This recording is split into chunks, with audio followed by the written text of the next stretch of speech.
Nasdaq Trade Talks. I'm your host, Jill Malandrino, Global Markets Reporter at Nasdaq.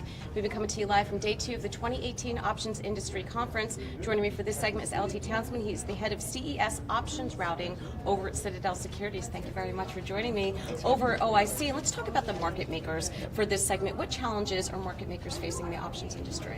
So market makers are facing a ton of challenges right now trying to manage our electronic quotes for 900,000 different strikes across 15, soon to be 16 options exchanges. And at the same time they're trying to manage that, the incentives are very challenging for market makers. We want to be able to provide really solid and robust liquidity throughout all market conditions, especially those that we've already seen in 2018.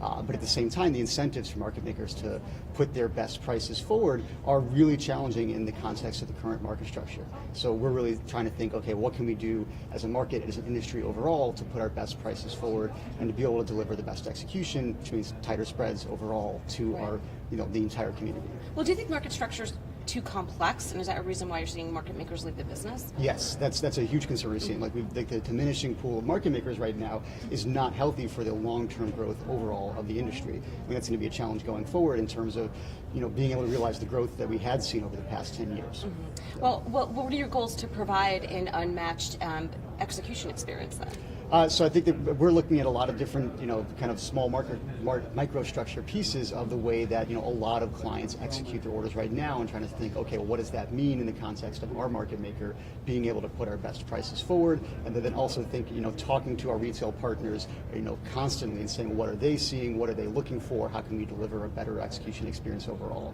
especially through, the volatility we saw early in February. We really wanted to push, a very stable platform so that people could, really count on us throughout that volatility. So what kind of market structure platforms do you want to encourage?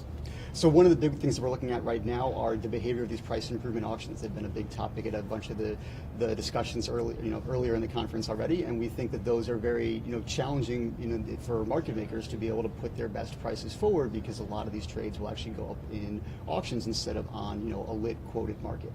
So we're thinking very carefully, well, what is the right way to use these auctions to both deliver great execution quality to clients, but also get market makers to maintain tight bid-ask spreads consistently throughout all market conditions, because those are the advertisement of our market. Like that's when people pull up their screen before they send an order in, they shouldn't have to know what an auction is. They should be able to say, this is a really solid price that the market makers have put up on the market for us, and they know with consistency what they're going to get off that bid-ask spread. How confident are you about this? I mean, can we do this as an industry and make it more fair for the market making business? I think I'm very encouraged by the conversations we've already been having around this. It's very complicated to coordinate it across all the different participants, all the different parties, and all the different opinions about what the best way is to move forward from here. But I'm very encouraged by the conversations that are already ongoing on this front. All right, well, thank you very much for joining me at OIC today. Thank you very much. And thank you for joining me. I'm Jill Malandrino, Global Markets Reporter at Nasdaq.